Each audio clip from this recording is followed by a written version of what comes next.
Okay, baiklah. Assalamualaikum warahmatullahi wabarakatuh.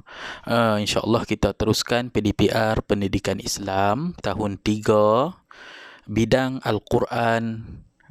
Tajuknya ialah kefahaman, surah kefahaman, iaitu kefahaman surah Al-Fatihah. Kefahaman surah Al-Fatihah.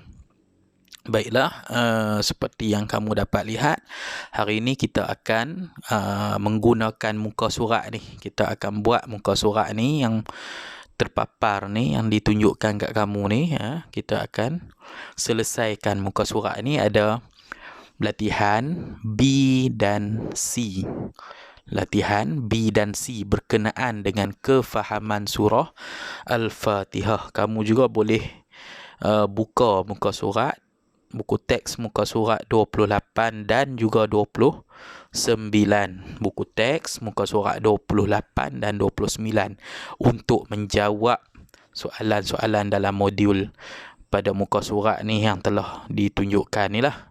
Okey, sekarang kita akan sama-sama membaca dulu. Kita tengok dulu soalan dia, apa yang dia minta buat. Kemudian lepas ni kita akan pergi kepada buku teks untuk mencari jawapan.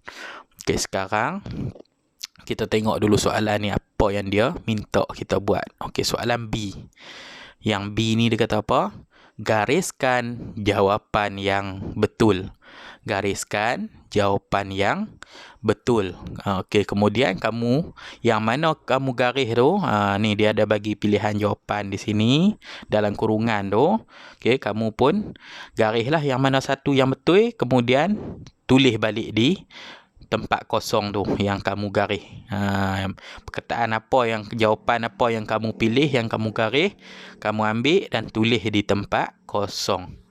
Okey, kita tengok soalan nombor 1. Dia kata apa?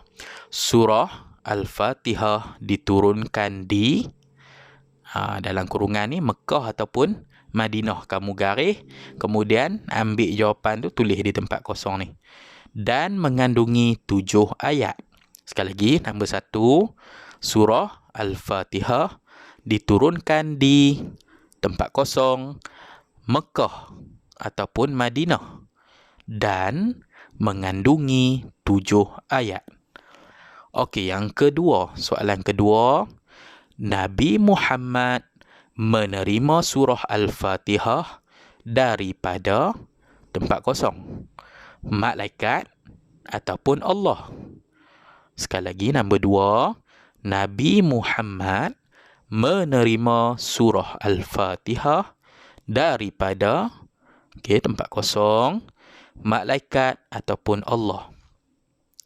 Yang ketiga, soalan ketiga, Al-Fatihah bermaksud tempat kosong, penutup ataupun pembukaan. Sekali lagi, nombor 3, Al-Fatihah bermaksud tempat kosong, penutup atau pembukaan. Yang keempat, surah Al-Fatihah dikenali sebagai tempat kosong, Abul Kitab ataupun Ummul Kitab. Abul Kitab ataupun Ummul Kitab. Sekali lagi, soalan nombor 4, surah Al-Fatihah dikenali sebagai tempat kosong, Abul Kitab ataupun Ummul Kitab. Kamu pilih salah satu, gariskan dan isi di tempat kosong ni. Dan yang kelima, surah Al-Fatihah tempat kosong, wajib ataupun sunat. Wajib ataupun sunat dibaca ketika solat. Sekali lagi, nombor 5, surah Al-Fatihah tempat kosong, wajib atau sunat dibaca ketika solat. Kalau wajib kamu garis sini, kalau sunat kamu garis sini. Kemudian isikan tempat kosong jawapan yang kamu garis itulah. Tak boleh garis dua-dua, garis satu sahaja. Okey, baik, itu soalan B. Sekarang kita pergi kepada soalan C. Soalan C di bawah ni, dia kata apa? Lorekkan pengajaran dari surah Al-Fatihah. lorekkan pengajaran dari surah Al-Fatihah. Maksudnya, sekejap lagi kita akan sama-sama baca di buku teks apakah pengajaran daripada surah Al-Fatihah ni. Kemudian, kamu kena lorekkan di modul ni. Okey, lorekkan tahu kan buat macam mana, garis-garis ataupun boleh juga warnakan. Boleh juga warna dengan color kalau ada. Kalau kamu rasa nombor 1 tu pengajaran, kamu lorekkan ataupun warnakan. Kalau kamu rasa nombor 1 tu bukan pengajaran dia, tak payah warna, biar tinggal tang tu. Okey, sekarang nombor 1. Hendaklah memulakan pekerjaan dengan basmalah. Basmalah tu Bismillahirrahmanirrahim. Hendaklah memulakan pekerjaan dengan basmalah. Betul tak pengajaran surah Al-Fatihah? Okey, sekejap lagi kita tengok sama-sama di buku teks. Kalau betul, kamu lorekkan nombor 1 ni. Kalau tak betul, kamu tak payah lorek. Okey, nombor 2. Melakukan perkara yang dilarang. Melakukan perkara yang dilarang. Nombor 2 ni. Okey, itu nombor 2. Adakah itu pengajaran? Kita akan tengok sekejap lagi lah. Yang ketiga, kita hendaklah menyebut dan memuji Allah. Kita hendaklah menyebut dan memuji Allah. Itu nombor 3. Nombor 4. Kita hendaklah beriman kepada Allah. Kita hendaklah beriman kepada Allah. Dan nombor 5. Memohon pertolongan kepada Allah. Memohon pertolongan kepada Allah. Okey, itu ada 5 dia bagi. Yang mana maknanya dekat sini bukan semua ni pengajaran. Kamu kena pilih, dengar balik, ulang balik video ni dan pilih pengajaran yang betul sahaja, yang ada kena mengena dengan surah Al-Fatihah. Okey, sekarang sekejap lagi kita akan tengok buku teks pula, okey, untuk cari jawapan kepada latihan dalam modul ni. Okey, sekarang kita sama-sama buka buku teks muka surat 28 dan 29. 28 dan 29. Okey, baiklah, kita tengok dulu buku teks muka surat 28 dan 29. Sekarang 28. Okey, muka surat 28 ni di kotak nombor 2, kotak color ungu, kotak color biru ni, dia kata apa? Okey, Ustaz akan tolong baca dan kamu dengar elok-elok kotak warna biru ni. Apa yang dikatakan? Surah Al-Fatihah ialah surah Makkiyah. Surah Al-Fatihah ni surah Makkiyah, mengandungi 7 ayat. Okey, kita tengok balik modul kita. Yang atas tu nombor 1, soalan B nombor 1. Surah Al-Fatihah diturunkan di tempat kosong, Mekah atau Madinah. Di sini kita dah jumpa jawapan dia. Dia kata apa? Surah Al-Fatihah ialah surah Makkiyah. Jadi kamu gariskan Mekah di nombor 1. Okey. Seterusnya kita baca, surah ini dinamakan dengan Al-Fatihah yang bermaksud pembukaan. Surah ini dinamakan Al-Fatihah bermaksud apa? Pembukaan. Ada tadi soalan dalam modul, soalan nombor 3 dalam modul, ditanya Al-Fatihah bermaksud penutup atau pembukaan. Ada tadi. Kamu ulang balik video ni. Okey, kita teruskan. Surah Al-Fatihah yang bermaksud pembukaan kerana surah ini ialah surah yang pertama dalam Al-Quran. Pasal apa nama pembukaan? Kerana surah ini surah yang pertama dalam Al-Quran. Al-Fatihah juga dikenali sebagai Ummul Kitab. Al-Fatihah juga dikenali sebagai Ummul Kitab. Okey, ada soalan tadi nombor 4, soalan di modul tu.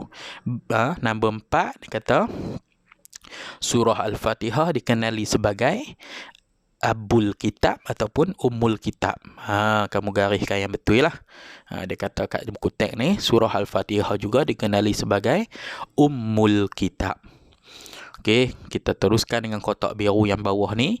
Membaca surah Al-Fatihah adalah salah satu rukun solat.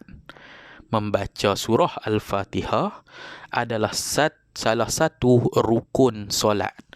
Bila kata rukun solat, kamu wajib membaca surah Al-Fatihah. Wajib. Soalan nombor 5 lah modul dia kata apa? Surah Al-Fatihah tempat kosong wajib atau sunat dibaca ketika solat. Jadi kamu gariskan wajib lah dan isi tempat kosong. Okey, tengok nombor, tengok kotak biru ni lagi. Maknanya kita membaca surah ini sebanyak 17 kali sehari semalam. Rugi kalau kita membacanya tanpa menghayati isi kandungan surah ini. Maksudnya sehari semalam kita baca sebanyak 17 kali lah. Kita sembahyang ada 5 kali sehari, kira tengoklah berapa rakaat. Sembahyang subuh 2 rakaat, zuhur 4 rakaat, campur jadilah 17 kali kita baca surah Al-Fatihah.